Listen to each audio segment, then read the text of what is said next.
Welcome. This is Your Environment. I'm Deborah Drum, Ecosystem Restoration Manager for Martin County. In this first edition of Your Environment, we're focusing on Martin County's steadfast commitment to the St Lucie Inlet and the importance of frequent dredging. The St Lucie Inlet is located between the southern tip of Hutchinson Island and the northern end of Jupiter Island here in Martin County. Scientists say when it comes to the environment and the economy, the St Lucie is one of the most important inlets to the Indian River Lagoon. Here in Martin County, many lifeblood industries need the inlet open to do business. We're talking about commercial fishing and sport fishing. Of course, an open inlet is also closely tied to our traditional tourism industry and the growing ecotourism industry. Peter Schaller shows us why a healthy inlet that boats can easily navigate is important to Treasure Coast businesses and families for many different reasons. Jason Tebow entertains friends visiting from Bermuda on the back porch of the Twisted Tuna restaurant in Port Salerno. Everything surrounds the water here. Tourists come to Martin County for the weather and easy access to the water. We all want palm trees and beautiful crystal clear water and a great place to be and great people to live with. Bottom line, boats need to be able to get through the St Lucie Inlet. If not, our community wouldn't be the same. Especially this Manatee Pocket area where we're right now, it's built around fishing and sporting and boating and everything else. If you close our ocean access, you basically choke the area out. Butch Olson, President, Senior Manager, Port Salerno Commercial Fishing Dock Authority. We have approximately 35 boats in our fishing fleet here, and we bring in approximately 1.5 million pounds of fish a year. Which equates, that's a lot of jobs to handle that many fish. So keeping this inlet, open for our guys is extremely important because a lot of livelihoods depend on these boats getting out in and out that inlet safely. Teresa Kerr is the manager at the Twisted Tuna restaurant. It opened just a few months ago, and they need the St Lucie Inlet open to stay in business. I think it's very important for the community, especially for Port Salerno. It's very small. The restaurant is also one of many in the area that collects oyster shells to help clean the inlet water. The owners, Kenny and Rochelle, are very serious about the environment, about giving back to the community. Over on Hutchinson Island, on the east side of the Indian River Lagoon, the Lady Stewart Deep Sea Fishing Charter docks behind the Marriott after a day out on the ocean. I just enjoyed the trip going out, and I enjoyed the trip coming back, whether I catch fish or not. Not too often many people get out to go out in the ocean. They don't get that experience. That unique Martin County excursion couldn't happen if boats couldn't navigate the inlet. Without that inlet, we wouldn't have any jobs here. Nobody would be able to go out fishing offshore from Stewart unless you went up to Fort Pierce or to Jupiter. As a boat captain for the Lady Stewart for the last 10 years, Patrick Kagazi makes a living taking tourists offshore to fish every day. Try to catch as many fish as we can. It means he also sees the boat traffic firsthand. Hundreds and hundreds of boats using that inlet every day, from 15-foot boats to 60 and 70-foot sport fish boats. Chances are, if you don't fish, you know someone who does. Back in Port Salerno, Jason appreciates Martin County's commitment to keep the inlet open for boats big and small. I have many friends that are boat captains, private charter captains, and/or commercial fishermen, and it's how they feed their families. It's how they survive every day. And it's so much more than fishing. Dredging the St Lucie Inlet keeps our entire community healthy. Martin County without its inlet is a cowboy without its horse. It feeds this community. The St Lucie Inlet first appeared on maps centuries ago, and scientists say that if it is left alone, it could naturally close. That's where our hardworking Martin County coastal engineers come in. For decades, we have kept this important inlet open with frequent dredging. The sand is then brought to nearby beaches for renourishment. Here's Martin County coastal engineer Kathy Fitzpatrick with a breakdown on how we dredge, why we do it, and where the sand goes. We know the inlet is very important to us economically, both from the commercial fishing fleet, recreational fishing, and just something that brings people to the area. It's also important to maintain safe navigation because we certainly don't want to have issues with people going in and out of the inlet. St Lucie Inlet was originally dug as a result of the interest that lived inland in the need to get to the ocean. In those times, most of the transport was done by water, and commerce needed a direct route to get out into the ocean. Of course, back then, commerce included commercial fishing, which continues today with our commercial fishing fleet that comes from Port Salerno. In the 1890s, a group of interested citizens came out and actually dug the inlet. The U.S. Army Corps of Engineers became involved 10 or 20 years later, and in the late 20s, the very first North Jetty was built. And that jetty was really built because the inlet was continually opening up. That's one of the explanations for why our inlet is so incredibly wide today. Later on, channels were dredged increasingly deep and increasingly wide to accommodate the boat traffic that was coming in and out of the area. In 1970s, an extension to the North Jetty was constructed. And then in the 1980s, a lot really took place. The North Jetty, the dogleg, as we call it, was added to the North Jetty.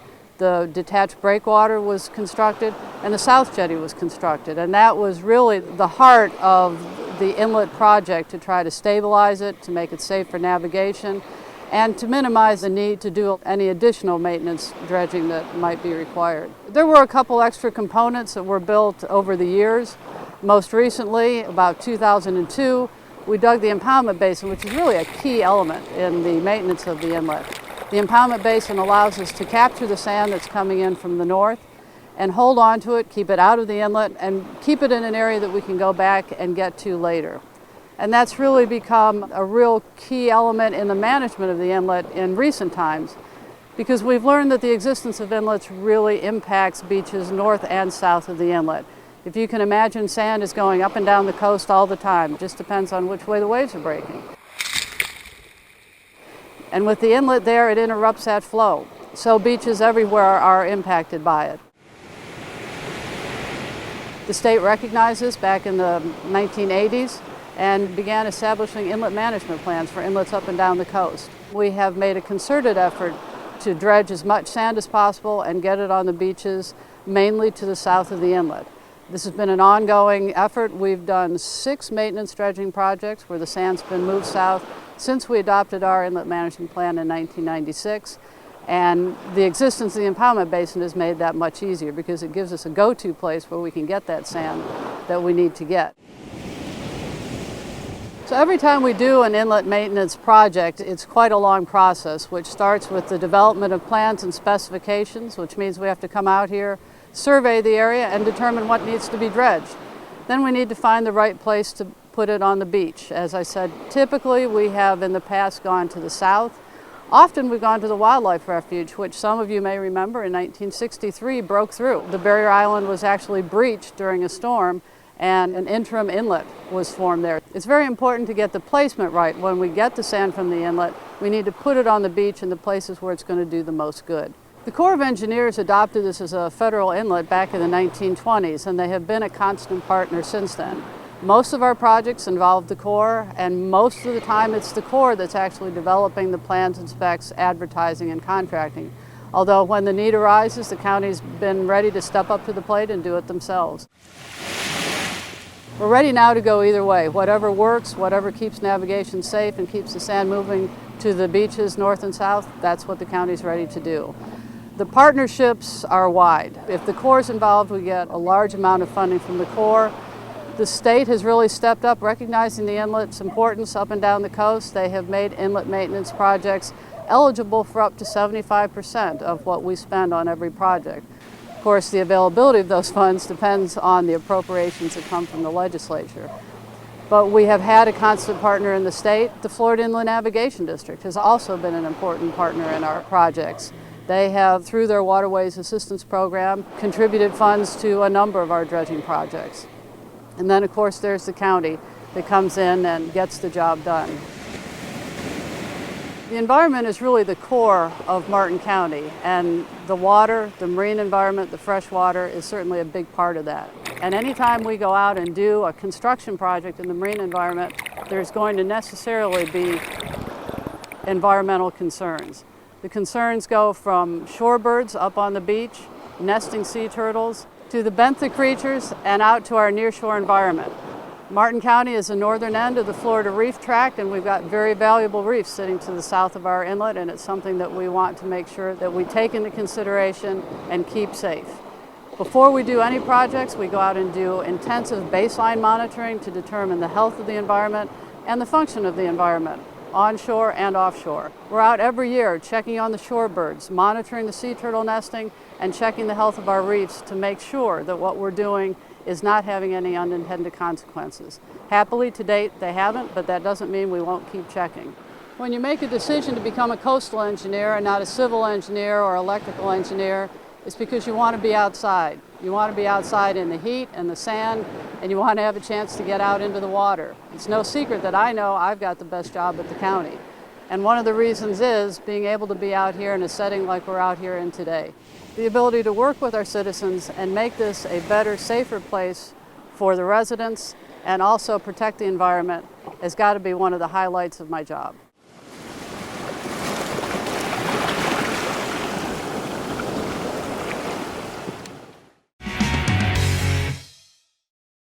There are direct benefits from dredging the St. Lucie Inlet, but there are also additional ecological benefits that aren't as obvious. Here's Mark Perry with the Florida Oceanographic Society to explain. The St. Lucie Inlet has been maintained as one of the primary inlets along our coast here, and it provides that connection between the open ocean environment and the intercoastal waterways, the Indian River Lagoon, and particularly the estuary. We're standing on Hutchinson Island, which is a long, narrow barrier island about only a mile from the mainland, and it forms this shallow lagoon called the Indian River Lagoon. But along the Atlantic Ocean, along the beaches, the barrier island at very narrow spots usually breaks through during big coastal storms, and hurricanes that come ashore would break through that narrow part of the barrier island and form inlets. And then those coastal inlets would fill in periodically. Now, what's an estuary? An estuary is a body of water like the Indian River Lagoon, the St. Lucie River, that have a freshwater source and connection to the saltwater in the ocean environment. And those connections are made through these inlets like the St. Lucie Inlet. So those are primary connections of things that create great habitat and biodiversity. In fact, here in the Indian River Lagoon and St. Lucie Inlet area, we're one of the most biodiverse ecosystems in North America, with over 4,300 different species of plants and animals that live in this environment. What's happened when the St. Lucie Inlet is opened is created shoals that come into the inlet. The sand that migrates down the beach usually is pushed down the beach by the waves hitting at an angle, and then also up the beach from the south to the north. But some of that sand from the beaches comes into the Indian River Lagoon and makes these great shoal areas and grows a very important habitat called seagrass. Now, seagrass right out here grows underwater, and it flowers and seeds underwater and produces a great habitat for shelter and food for small fish that you and I know about on the reef, like grouper and snapper and snook and other fish, and also lobster and crabs. There's lots and lots of animals that depend on these seagrass habitats underwater. We have about 700 acres right inside the St. Lucie Inlet, about 5 common species of seagrass. Going up into the river, into the St. Lucie River, the winding North Fork goes 23 miles north of Stuart, and the winding South Fork about almost 10.5 miles south. And those two forks are fresh water, so as they come together at Stuart and come in the wide section of the St. Lucie River, they're connecting to the inlet and the ocean water. So now we have that balance of salt water and fresh water. And the oyster reefs that are inside the St. Lucie estuary, primarily the middle estuary, we had over 470 acres of oyster reefs back in 1940. So what those provide are not only just filtering water and providing habitat for over 300 species of different little shrimp and crabs that depend on those reef systems, but they're oysters that are constantly growing and changing as the environment.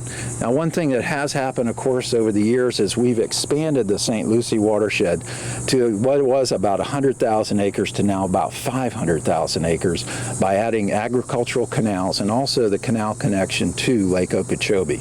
And unfortunately, we didn't realize how much inflow that was providing of all this artificially freshwater drainage, which now periodically will turn the whole estuary fresh.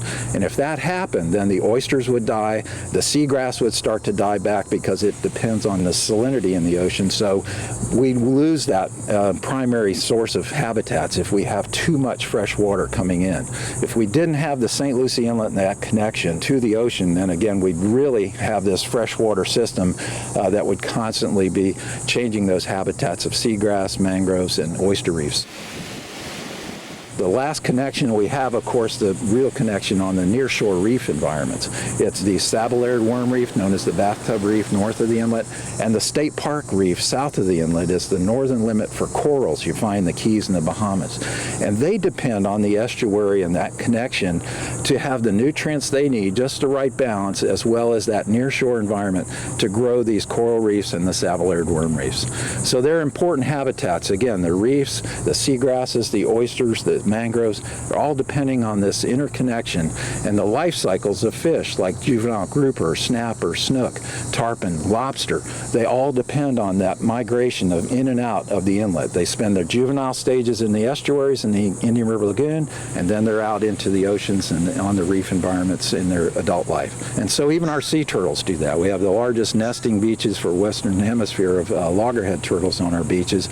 But not only the nesting goes on, but the subadults come into the lagoon, into the estuary, and they forage on seagrass, and they spend part of their subadult life inside these estuaries. So again, that real important connection between marine life and the estuaries and the lagoon is real important. And it's always trying to equalize itself. As the tide rises up in the ocean, it's trying to go into the inlet and rushes in over about 4 or 5 miles an hour of current rushing in, billions of gallons a day coming in. But then it tries to equalize, and by the time it's rising tide inside, way up in the estuary near Stewart, takes almost 3 hours difference, then it's starting to go down again. So it's never reaching that equilibrium. It's constantly flowing in and out. We never have a slack tide at the inlet. So if you're boating through the inlet, be safe, watch the weather, and always watch the tides and the tidal currents going in and out of the inlet. The tide is that rise and fall, how high it's going to get, and it will get that predicted high tide, but the flood current, the tidal current, will keep coming in the inlet. So you got to be careful out there. So go check it out under floridaocean.org at weather and get your tide chart and also that information about safe boating. Remember those ecological benefits. It's really good to have this open connection and a huge biodiversity we have. So we need to help protect and maintain that for future generations.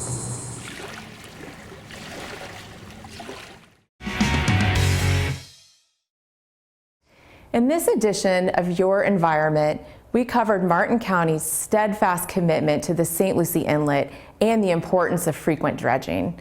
It makes sense. Economically, many lifeblood industries need the inlet open to do business. There's history. For decades, Martin County engineers have worked to keep the inlet open, and that will continue. Lastly, there are ecological benefits. A saltwater-freshwater exchange is good for the current health of the Indian River Lagoon. I hope our program demonstrated the extensive knowledge, commitment, and passion that environmental professionals have to protect our local environment and associated economies, and how important inlet management is to our regional ecosystem.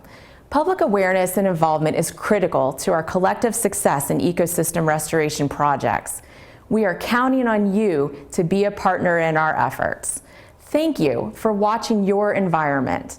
For more information, go to www.martin.fl.us.